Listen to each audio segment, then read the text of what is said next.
வணக்கம் மக்களே! ஒரு வருடத்தோட அதிக வசூல் செஞ்ச மூவி வீடியோவில் இது பார்ட் 1 நீங்கள் பார்க்கலன்னா பரவாயில்ல. டிஸ்கிரிப்ஷனில் லிங்க் கொடுத்துருக்கேன். மறக்காம போய் பார்த்துட்டு வந்து இந்த வீடியோ பார்த்தீங்கன்னா கொஞ்சம் நல்லாவே உங்களுக்கு புரியும்.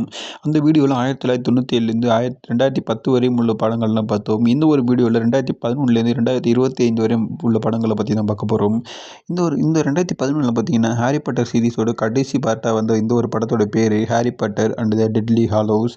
ஹாரி பாட்டரோட கடைசி படம் அப்படிங்கிறதுனாலே இந்த ஒரு படத்துக்கு நல்ல ஒரு வரவேற்பு கிடைச்சிச்சு. நிறைய பேர் இந்த படத்தை போய் பார்த்துட்டு வந்தாங்க. அப்படிங்கிறதுனாலே கிட்டத்தட்ட $1.34 பில்லியன் அமெரிக்கன் டாலர் வசூல் செஞ்சு 2011லேயே.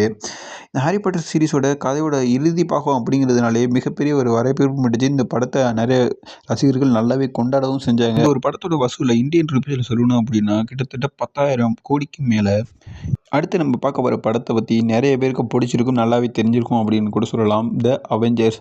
அதாவது அது வரைக்கும் மார்வல்ஸில் பார்த்தீங்கன்னா ஒரு கேரக்டருக்கும் தனித்தனி படங்களை விட்டுக்கிட்டு இருந்தாங்க. இந்த ஒரு படத்துக்கு அப்புறம் அவெஞ்சர்ஸ் அப்படின்னு ஒரு படத்தை உருவாக்கி அந்த ஒரு அவெஞ்சர்ஸில் எல்லா சூப்பர் ஹீரோஸுமே வருவாங்க. அதாவது அயன்மேன், கேப்டன் அமெரிக்கா, ஹல்க்கு, தார் அப்படிங்கிற மார்வல்ஸோட ஐடியலாக இருக்கக்கூடிய முக்கியமான கேரக்டர் சூப்பர் ஹீரோஸ் எல்லாமே இந்த ஒரு படத்தில் இருந்தாங்க. அப்படிங்கிறதுனாலே நல்ல ஒரு வரவேற்பும் கிடச்சிச்சு. நல்ல ரசிகர்கள் தூக்கி வச்சு கொண்டாடினாங்க அப்படின்னு கூட சொல்லலாம். கிட்டத்தட்ட $1.62 பில்லியன் அமெரிக்கன் டாலர் அந்த ஒரு 2012 காலகட்டத்திலேயே இந்த ஒரு படம் வசூல் செஞ்சிச்சு அப்படின்னு கூட சொல்லலாம். கிட்டத்தட்ட 15,000 கோடிக்கும் மேலே. இந்த 15,000 கோடிக்கு மேலே உள்ள வசூல் தான் பார்த்தீங்கன்னா இந்த ஒரு அவெஞ்சர்ஸ் மூவி வசூல் செஞ்சுருக்கு. இந்த ஒரு அவெஞ்சர்ஸ் மூவிக்குனே தனி ஒரு ரசிகர் பட்டாளம் இருக்காங்க அப்படின்னு கூட சொல்லலாம். ஏன் அப்படின்னா இந்த ஒரு கேரக்டரில் இந்த ஒரு அவெஞ்சர்ஸில் வரக்கூடிய பல கேரக்டருக்கு பல ரசிகர்கள் இருக்காங்க. அதாவது உதாரணத்துக்கு சொல்லணும் அப்படின்னா ஹல்க்குக்கு தனி ரசிகர் பட்டாளம் இருப்பாங்க. இந்த ஒரு அவெஞ்சர்ஸில் வரக்கூடிய ஸ்பைடர்மேனுக்குன்னு இந்த உலகத்திலேயே முக்கால்வாசி பேர் ஸ்பைடர்மேன் ஒரு ரசிகர்களாக தான் இருப்பாங்க. இந்த 2012க்கு வரும் 2013 அந்த ஒரு வருடத்தோடு அதிக வசூலை கடந்த இந்த ஒரு படத்தோட பேர் ஃப்ரோசன். அதாவது இது ஒரு அனிமேஷன் மூவி. அனிமேஷன் மூவி கிட்டத்தட்ட $1.29 பில்லியன் அமெரிக்கன் டாலரை கடந்திருக்கு. அதாவது 10,000 கோடிக்கு மேலே கடந்திருக்குங்கிறது மிகப்பெரிய விஷயம் அப்படின்னு கூட சொல்லலாம். இந்த டிஸ்னி வேர்ல்டுலேயே பல அனிமேஷன் மூவியும் ரிலீஸ் பண்ணுவாங்க. அந்த வரிசையில் பார்த்திங்கன்னா ஒரு டாப்பில் இருக்கிறது லயன் கிங் தான். அதுக்கப்புறம் இந்த மாதிரி ஃப்ரோசன், அப்புறம் பார்பி அப்படின்னு பல அனிமேஷன் மூவியை வெளியிடுவாங்க. அந்த மாதிரி ஒரு வரிசையில் 2013 வந்த இந்த ஒரு படம் தான் ஃப்ரோசன். இந்த ஒரு படம் கிட்டத்தட்ட $1.29 பில்லியன் அமெரிக்கன் டாலரை வசூல் செஞ்சுருக்கு. அதாவது 12,000 கோடிக்கு மேலே.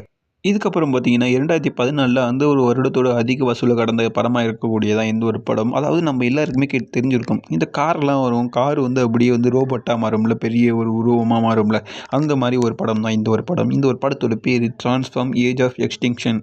இந்த படம் தான். இந்த படம் கிட்டத்தட்ட வேர்ல்டு வைல்டாக கிட்டத்தட்ட $1.10 பில்லியன் அமெரிக்கன் டாலரை வசூல் செஞ்சிச்சு. இந்த ஒரு கதாபாத்திரம், இந்த ஒரு கான்செப்ட் பார்த்திங்கன்னா உலக அளவில் எல்லாருக்குமே பிடிச்சிச்சு அப்படின்னு கூட சொல்லலாம். அதாவது கார் போயிட்டுருக்கு, கார் திடீர்னு அப்படியே ஒரு பெரிய ரோபோட்டாக மாதிரி 2 சண்டை போட்டுக்கிட்டால் எப்படி இருக்கும்னு யோசிச்சு பார்க்கும்போது நல்லாயிருக்கு. இது நல்லாவும் ஒர்க் அவுட் ஆணுச்சு. அதனால தான் பார்த்திங்கன்னா கிட்டத்தட்ட 11,000 கோடியோ வேர்ல்டு வைல்டாக கலெக்ட் பண்ணிச்சு அப்படின்னு கூட சொல்லலாம்.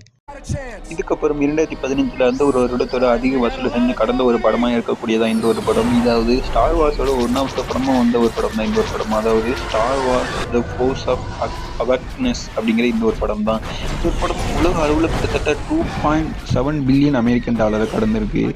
ஸ்டார் வார்ஸ் மீண்டும் திரைக்கு வந்தது உலக அளவில் நிறையவே வரவேற்பு பிடிச்சி நிறைய ரசிகர்கள் இந்த ஒரு ஸ்டார் வார்ஸ் ஃபைட் பண்ணியிருக்காங்க அப்படின்னு கூட சொல்லலாம். அதனால தான் கிட்டத்தட்ட 20,000 கோடியை கடந்து வசூல் செஞ்சிச்சு உலக அளவில். மக்களே, நம்ம லிஸ்ட்டில் பார்த்தீங்கன்னா என்னதான் அவதார் 1, டைட்டானிக் அப்படின்னு ஜேம்ஸ் கேமரோனோட 3 படங்கள் இருந்தாலும் அதுக்கப்புறம் கிட்டத்தட்ட முக்கால்வாசி மார்வல்ஸோட படங்கள் தான் இருக்குது. அந்த வரிசையில் இந்த ஒரு படத்தோட 2016 அந்த ஒரு வருடத்தோட அதிக வசூலை கடந்த ஒரு படமாக இருக்கக்கூடியதான் கேப்டன் அமெரிக்கா சிவில் வார். இந்த ஒரு படம் தான். அதாவது மார்வல்ஸில் வரக்கூடிய சூப்பர் ஹீரோஸ்லேயே கேப்டன் அமெரிக்கா தான் அந்த ஒரு அது அவங்களோட லீடர் அப்படின்னு கூட சொல்லலாம். அவரை மையமாக வச்சு வந்த ஒரு படம் தான் இந்த ஒரு படம். இந்த ஒரு படம் உலக அளவில் அந்த ஒரு காலகட்டத்தில் பார்த்திங்கன்னா கிட்டத்தட்ட $1.15 பில்லியன் அமெரிக்கன் டாலரை வசூல் செஞ்சிச்சு அப்படின்னு கூட சொல்லலாம். கேப்டன் அமெரிக்கா, அயன்மேன் நேருக்கு நேர் இந்த ஒரு படத்தில் மார்வல்ஸோட ரசிகர்களும் மிகப்பெரிய ஒரு வரவேற்பை பெற்றுச்சு. அதாவது கேப்டன் அமெரிக்காவும் அயன்மேனும் 2 பேருமே ஒன்றா சண்டை போடுவாங்க இந்த ஒரு படத்தில். அதனால தான் பார்த்திங்கன்னா நல்ல ஒரு வரவேற்பு பிடிச்சி நிறைய ரசிகர்கள் இதை திரையிலவே பார்க்கணும் அப்படின்னு போய் பார்த்துட்டு வந்தாங்க அப்படின்னு கூட சொல்லலாம். மக்களே இதுக்கப்புறம் பார்த்தீங்கன்னா ஸ்டார் வார்ஸோட அடுத்த ஒரு பாகம் வந்துச்சு. அதுதான் star Wars the last JD அப்படிங்கிற இந்த ஒரு படம். ஸ்டார் வார்ஸ் வரிசையில் நிறைய படங்கள் வந்திருக்கு. அந்த படங்கள் எல்லாமே அந்த வருடத்தோட அதிக வசூலில் கடந்த ஒரு படமாகவும் இருந்திருக்கு நண்பர்களே. அந்த மாதிரி இந்த ஒரு படம் வேர்ல்டு வைடில் கிட்டத்தட்ட $1.33 பில்லியன் அமெரிக்கன் டாலரை வசூல் செஞ்சு, அதாவது 12,000 கோடிக்கு மேலேயும் வசூல் செஞ்சிச்சு. ஸ்டார் வார்ஸோட அடுத்த ஒரு சாப்டராக வந்த இந்த ஒரு படம் பார்த்திங்கன்னா கிட்டத்தட்ட உலக அளவில் மிகப்பெரிய ஒரு வசூலையும் விட்டுச்சு. உலக அளவில் நிறைய பேரையும் வாங்கிடுச்சு அப்படின்னு சொல்லலாம் நண்பர்களே.